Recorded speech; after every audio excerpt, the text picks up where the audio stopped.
खरं तर आज पत्रकारांच्या या साहित्य संमेलनामध्ये मुख्य संयोजक असलेले प्राध्यापक विभीषण मध्यवाड, सुनील हवा, श्रीनिवास सोनी, अर्जुन जाधव, नागनाथ गुट्टे, सचिन शिवशेटे, सिद्धार्थ सूर्यवंशी, प्राध्यापक रामदास केदार, लक्ष्मण बेंबडे, रसूल पठाण, ॲडव्होकेट महेश मळगे ज्यांनी आता सूत्रसंचालन केलं, ह्या सगळ्या मान्यवरांचे आणि आज देशमुख सरांच्या समोर बोलण्याची मला वाटतं पुन्हा खूप दिवसांची संधी आली आणि आज व्यासपीठाच्या समोर इतके सन्माननीय लोक आहेत की त्यांच्या समोर मी तितक्या अधिकारवाणीने बोलू शकेन की नाही माहित नाही, पण 17 वर्षाच्या या पत्रकारितेच्या नंतर या पत्रकारितेतले जे काही कळलं, जे जाणवलं आणि जे समोर दिसतंय त्याबद्दल माझं मत मांडण्यासाठी मी आपल्या समोर उभा आहे. आता 2 वक्त्यांनी आपली ग्रामीण पत्रकारितेची अवस्था असेल, देशातल्या पत्रकारितेची अवस्था असेल, अतिशय सुंदररीत्या त्यांनी सांगितली. पण जेव्हा मी कॉलेजला होतो सर, आपण जाहिरातींबद्दल बोलला सर, 2 गोष्टी सांगितलं जायचं, बातमी काय आणि जाहिरात काय. ज्यांना, ज्या नेत्यांना, लोकांना वाटतं की छापली जाऊ नये ती बातमी, आणि नेत्यांना वाटतं हे छापून आलंच पाहिजे ती जाहिरात. झालंय असं, सगळ्यांना आपल्याला हवं ते छापून यावं असं वाटतंय आणि जे आपल्याला नको आहे ते कधीच छापून येऊ नये याच्यासाठी प्रयत्नांची शर्थ सुरू आहे. आणि म्हणूनच वर्तमानपत्राच्या पानावर असेल, टीव्हीच्या स्क्रीनवर असेल किंवा मोबाईलवर असेल, छापून येण्याचा आणि छापून न येण्याचा हा जो संघर्ष सुरू आहे ना सर, त्या संघर्षामध्ये आज आपल्या पत्रकारितेची अवस्था अतिशय दयनीय झाली आहे हे आज या व्यासपीठावरून सांगावं असं वाटतंय. कारण छापून यावं याच्यासाठी प्रचंड धनदांडगे धन घेऊन बसलेले आहेत आणि छापून येऊ नये याच्यासाठी सगळ्या प्रकारचा साम दाम दंड वापरून पुन्हा तोच पैसा वापरणारे सुद्धा आहेत. म्हणून धक्का लागलाय तो आपल्या पत्रकारितेच्या विश्वासार्हतेला. म्हणूनच आज व्यासपीठावरून मला काही महत्वाचे मुद्दे मांडायचे. भारतीय पत्रकारिता हे उघड सत्य आहे की आज एका विलक्षण अशा आव्हानात्मक परिस्थितीतून जातीये, एक तर या बाजूचे किंवा या बाजूचे. ही पत्रकारिता पूर्णपणे विभागली गेली हे आम्हाला मान्य करावं लागेल. सगळ्यात मोठी अडचण काय झाली आहे, मी बडे मुद्दे नावाचा एक डिबेट शो करतो, तुम्ही बघता का?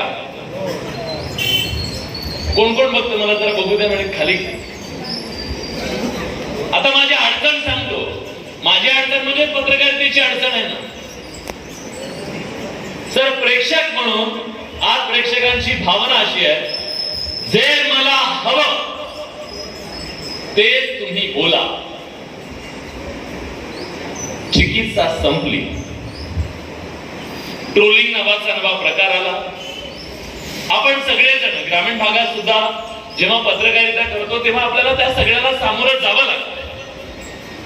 पण हे सगळं करत असताना आज आपल्या पत्रकारितेच्या समोरची सगळ्यात मोठं आव्हान, एकमेव आव्हान मला वाटतंय ते आहे विश्वासार्हता.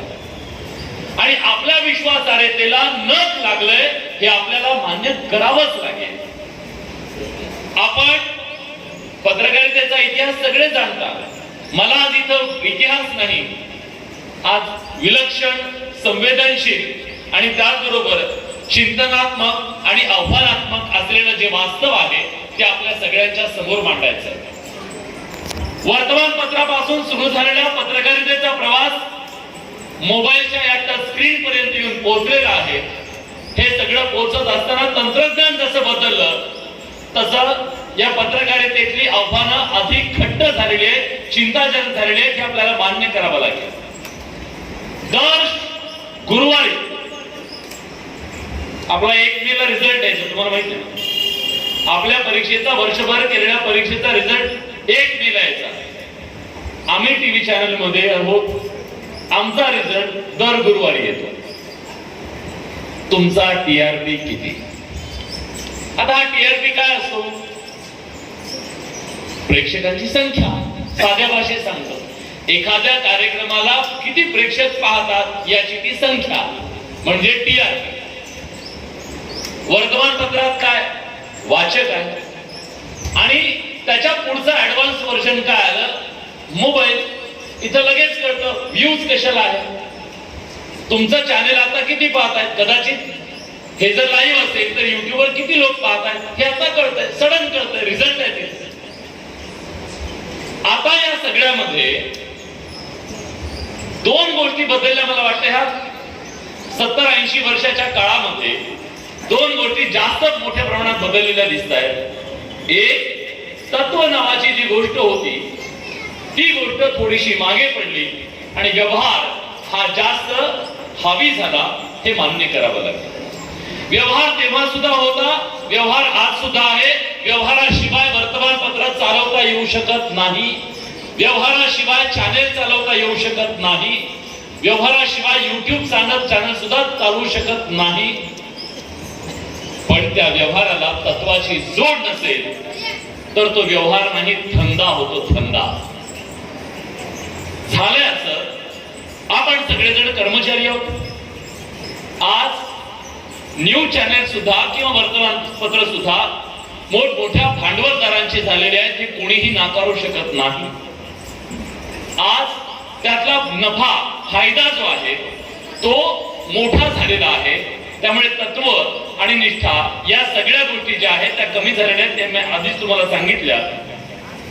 आणि या सगळ्यामध्ये आज सगळ्यात मोठी अडचण ही आहे की आपल्याला मांडायची जी गोष्ट आहे ती मांडू शकत नाहीये, हे मान्य आहे. बऱ्याच मर्यादा आहेत, हेही मान्य आहे. कुठल्याही सत्तेला आज साधारणपणे असं दिसतंय, गेल्या काही दशकामध्ये सत्तेला, आणीबाणीच्या काळात पण मान्य आहे, सत्तेला तेव्हाही आपल्या पत्रकारितेची भीती वाटली होती.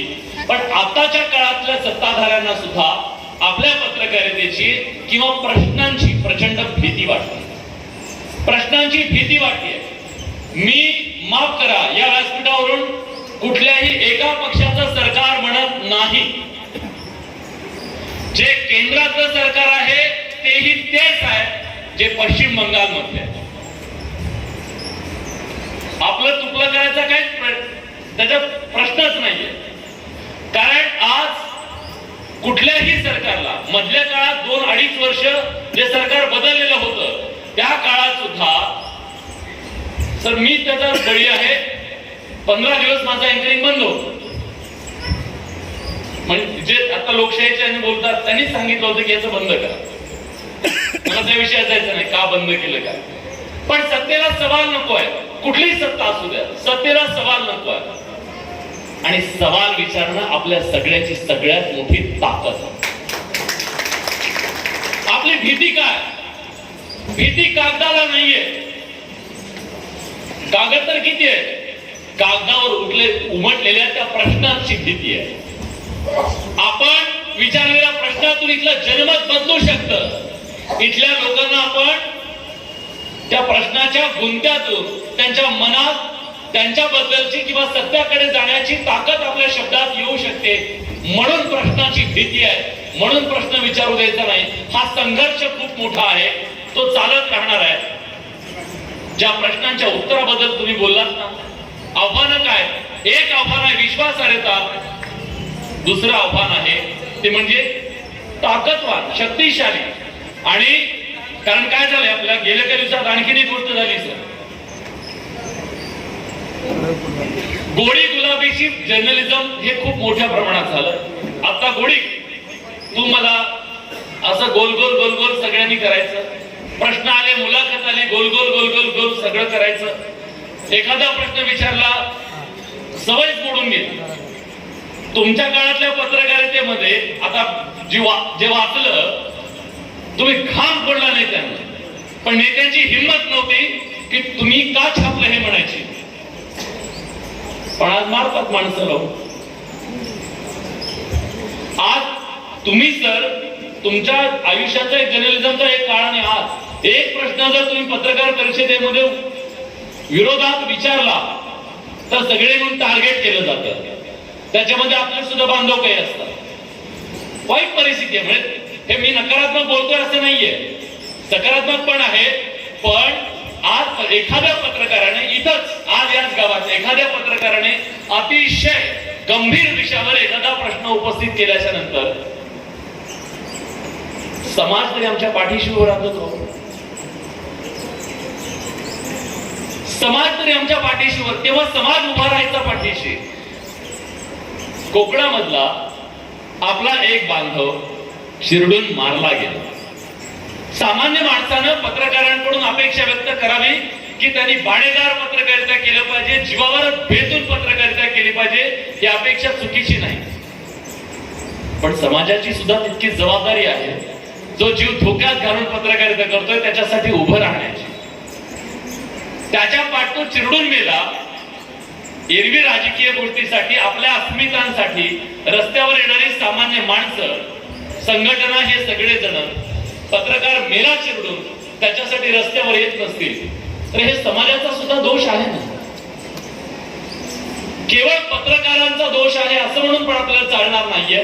त्यामुळे या पत्रकारांच्या मागे समाजानं सुद्धा तितकंच ताकदीने उभं राहणं गरजेचं आहे. अशा प्रकारचे व्यासपीठ होणं गरजेचं आहे. त्याचं कारण आहे सुमारांची प्रचंड सक्ती झाली. आज पत्रकारितेमध्ये सुमारांची खूप मोठी सक्ती आहे. सुदैवानं माझ्या पत्रकारितेची सुरुवात सकाळ वर्तमानपत्रासारख्या शाळेत झाली. मी त्याला पाठशाळा म्हणतो, कारण असे अनेक वरिष्ठ होते जे कान धरून काना वेलांटी सहित आम्हाला सांगायचे, तू ते हेडिंग का केलं, तू ते हेडिंग का केलं. आजही चॅनलवर उभं राहून दंगल शब्द उच्चारण्याची हिंमत होत नाही, कारण आम्हाला सांगितलं दंगल शब्द नाही, तणाव. तणाव दोन धर्माची नावं नाही घ्यायची, कारण तुम्ही तो उच्चारता खाली पेटत, आपण पेटवणारे नाव विझवणारे आहोत. हे संस्कार करणं सुद्धा मला वाटतं एक खूप मोठी जबाबदारी अशा व्यासपीठांच्या माध्यमातून आपल्याला करावी लागेल. पत्रकार घडवण्याची जी प्रक्रिया आहे ती प्रक्रिया सुद्धा आपल्याला पुढच्या काळात करावी लागणार आहे. आज एक मोठं चॅलेंज मला वाटतं. आपण डिजिटल झालो, पण डिजिटल होत असताना आपण असं म्हणतो की चॅनलवाल्यांना बऱ्याचदा शिला घातल्या गेल्या, पण ज्या वर्तमानपत्रांनी आजपर्यंत सत्व पाळलं होतं, ठीक आहे, वर्तमानपत्रांनी आजवर आपल्या पत्रकारितेचं सत्व पाळलं, पण तीच वर्तमानपत्र ज्या दिवशी डिजिटल झाली नसत तेव्हा त्या क्लिक आणि व्ह्यूजच्या ह्याच्यामध्ये त्यांची सत्व सुद्धा गळून पडलेली आहे. ही सगळ्यात मोठी चिंताजनक आणि आव्हानात्मक परिस्थिती वाटते. महाराष्ट्रातली सगळी महत्वाची मोठी वर्तमानपत्र जेव्हा फेसबुकवर एखादं ते क्लिप टाकतात बघा वर, आतमध्ये गेल्यावर कळतं काहीच नाही. बरोबर आहे, फक्त लक्ष वेधून घेण्यासाठी, खेचून घेण्यासाठी सेक्स, क्राईम जे चालतं आपल्याकडे टीव्ही आणि पॉलिटिक्स, फक्त लोकांना तिथे खेचून घेण्यासाठी ते वापरायचं. मध्ये गेल्यानंतर काहीच नाही, व्ह्यूज मिळवले, व्यवसाय झाला, तुम्ही निघा. दिशा देणारी वर्तमानपत्र सरळ सरळ दिशाभूल करायला लागली. मला वाटतं हे मोठं आव्हान आणि चिंता करणारी गोष्ट आपल्या सगळ्यांच्या समोर आहे. त्या प्रत्येक क्लिकला जेव्हा टाकतो वर एक आणि आतमध्ये गेल्यानंतर वेगळं, जेव्हा जेव्हा सामान्य माणूस क्लिक करून आत जाऊन त्याची फसवणूक झाली ना, तेव्हा तेव्हा आमच्या विश्वासार्हतेला धक्का लागलाय हे आम्हाला मान्य करावं. ठीक आहे, व्ह्यूज मिळाले असतील, पैसे मिळाले असतील, सगळं जे काय असेल ते मिळालं असेल, पण ते मिळत असताना आम्ही मात्र आमच्या विश्वासार्हतेला नख लावतोय हे कुठेतरी आता लक्षात घेणं गरजेचं आहे. पण सर चालत काही नाही, प्रॉब्लेम हा आहे सर.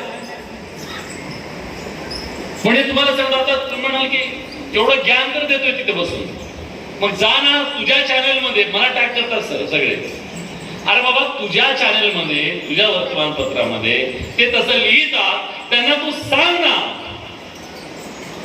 की असं करू नका म्हणून. हे बघ काय ही बातमी ही का आली,